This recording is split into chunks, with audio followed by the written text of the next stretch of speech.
appreciate the taste, the flavour, and the feel-good feeling of eating dark chocolate. And are you eating less chocolate or Yes, more I am. chocolate? Yes, eating I am. less. Okay, and so I've got a bar in my handbag all the time. Right. So when I want to pick me up, I'll have a piece of. So you're a chocolate addict, really?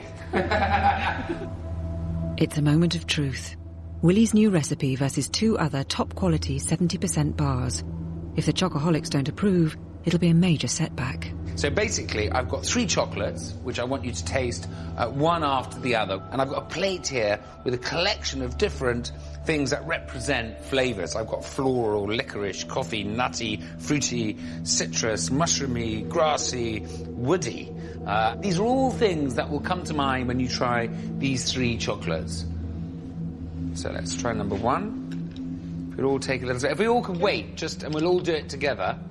So you can do a little bit of smelling, perhaps. No licking. Okay. Pop it in there. Not that sort of intense a flavour. Not intense. That was nice. I thought it tasted of cherries, actually. Cherries. Fruity. Sorry? Some sort of fruit. That's not bad, that. Oh, so I got from the 2 hardcores, fruity and not bad. Okay. Slightly burnt, but no oomph. No oomph. No, okay, interesting. Doesn't really got much flavour. Okay, so we'll start the opposite there, this way. Pop it in. A minute for it to melt. How are we doing on that one, Simon? Straight away, that's a more intense. More intense? Well, it's just much better chocolate. Much better chocolate? It feels quite powdery in a way. Bit powdery? Not good. Not good? Like coffee. Strong coffee? Espresso, perhaps? Yeah. Okay. I really liked it. I thought it was quite fruity. Quite fruity? Almost lemony, but... Lemony? Okay. Yeah. Number 3.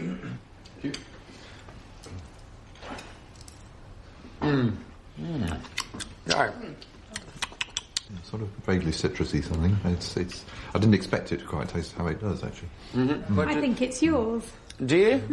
Oh, that's interesting. Familiar. I thought that sort of tasted almost like a mix of dark and milk. It does, yeah. It's not so intense. A trace of nuts. Maybe a trace of nuts? Yeah. I hope it's not yours, because the initial taste tasted just like, you know, when you walk into the dairy and the smell that the cows are being milked, that's how it tasted, cows. Okay. It was a nutty taste, but it really wasn't, it was just a bit wishy-washy, really. 3 plates, 3 chocolates. Hands up for number 1 for the best. Got 2 people. Hands up for number 2. Oh, we've got 1, 2, 3, 4, 5, 6, 7. Okay, hands up for number 3. 1. Okay. Right, okay. Well, I've got to say, I'm number 2.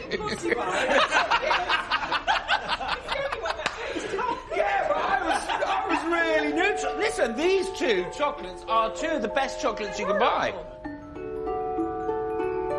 I've made some of my little chocolate things for you. What was really interesting was there was a general feeling that this was the best chocolate on the table.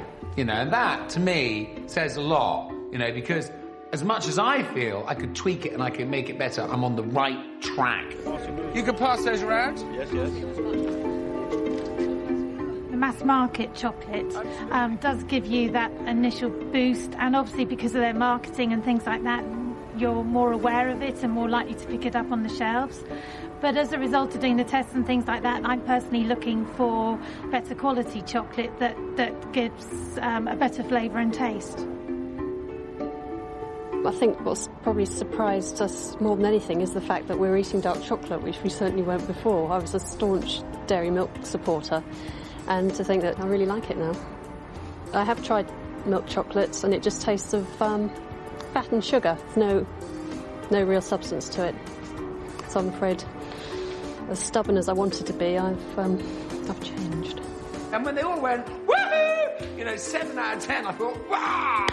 Only because I think what I stood my when I was there, it was very difficult to keep a straight face and not get too excited about it. But that's what I'm looking for. I'm looking for people who want intense flavours, and certainly they pick that out of the hat. But if you want something punchy, flavourful, intense, my chocolate's the one. Good day.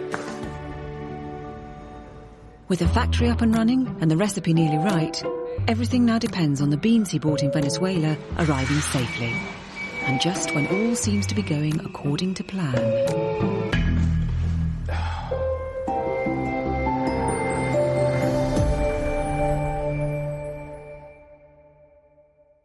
Willie's entire ambition to produce the best chocolate bar in the world crucially depends on acquiring the very finest beans. It's been 3 months since Willie made the 5,000-mile trip, and then the tough drive across country in Venezuela to source the perfect beans. It has cost him a fortune. It's been a long journey for Willie, and a long journey too for the precious cargo. But now another defining moment in Willie's adventure. It's the day when the beans are finally due to arrive at the factory in Tiverton. It's just one of those mornings that everything's happening. I get into the factory, I've got some tanks that have arrived from a company, I've got my bean load arrived from Venezuela, and everybody's basically here at the same time. It's going to be one of those mental days.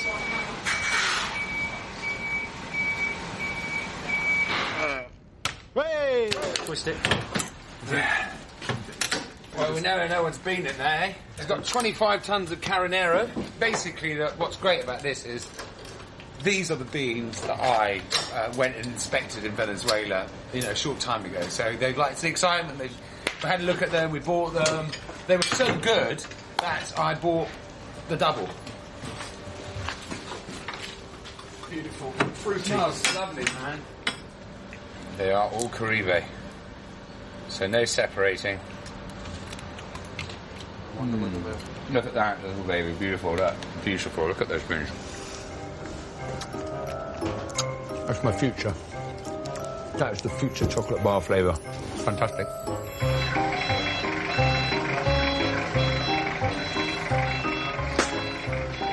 Look at that, man. It's the biggest container I ever bought. The smell is incredible. You don't get any of the fresh air. You've just got chocolate air.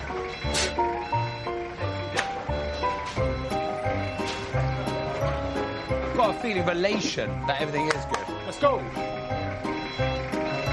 I'm just going to make some hot chocolate for the boys, basically. Because I tell you what, after moving 25 tons, they need a bit of power. So basically, I'm just going to grate it and put it into some hot water with a little bit of sugar. And, not only will they have a little tea break, but that will really fire them up. It was just, it's always great to unload them and, then for them to be good, that they've travelled well. It's always a worry. You never know, something might happen on the ship or, The key to making good chocolate has got to be the raw materials. You use good raw materials and you can make good chocolate. Yeah, it's another box ticked, and then on to the next.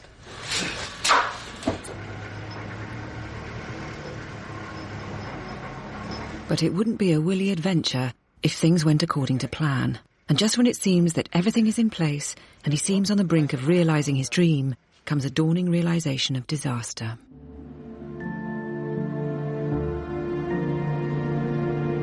Yeah, nobody knows where the beans are. I can second guess. When the load first arrived, I was excited. My biggest load ever had just arrived.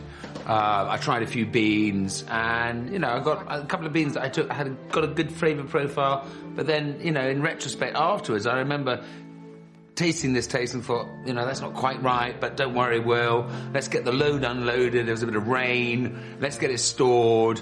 And, when everything had quietened down, I opened some of the sacks and checked the numbers and basically found it was a different cacao. Okay, thanks, bye. Oh, dear.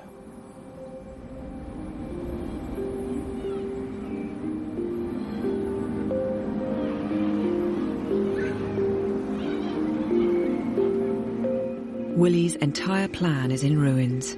The beans he has taken 24 hours to unload and store are not the ones he bought all those months ago in Venezuela. They're a different quality and a different flavour.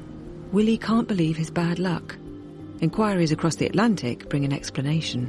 To turn my computer on to find an email from San Jose saying, yes, you know, there has been a huge error, and they had received a call from the other client to say they've got the wrong batch number 2. And from my understanding is that the beans are in Japan.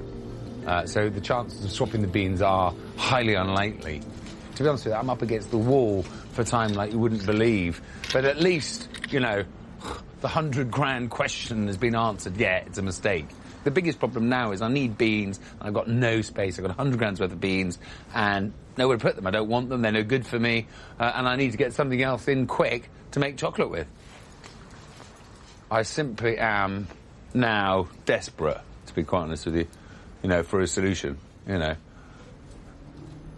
I've got so tired now that I probably should get some rest, you know, to regroup and think what to do. I need to get rid of these ASAP. First thing, out.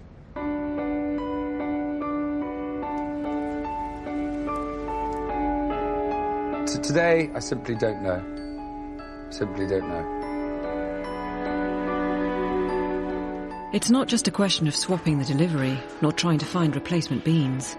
Swapping the delivery could take weeks, and beans of the quality and flavour Willie needs are in great demand and short supply. That's why, you know, it is imperative I get the same beans. I've spent 6 months working on this chocolate project. I've got the flavour profile, I've sold the idea, I've sold the flavours, and now I need the same beans. And I turn around to the supermarket and go, actually, by the way, at the last minute, we're just about to change the beans. Now I'm going to give you another kind of chocolate. I mean, you know, what is that? That's wrong.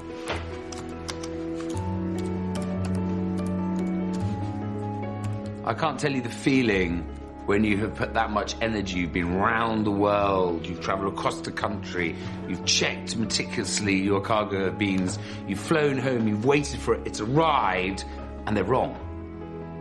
And all the factory you've built, and all the money you've put in, and every bit of effort suddenly is precariously on the edge, potentially, of some great cliff.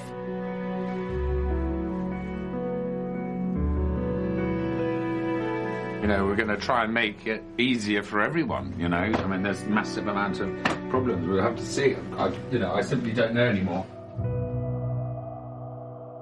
Tomorrow night, with the credit crunch biting, Willie tries to bust his way into the most expensive end of the chocolate market. And just when it seems he's found a solution to the beans problem, things go from bad to worse.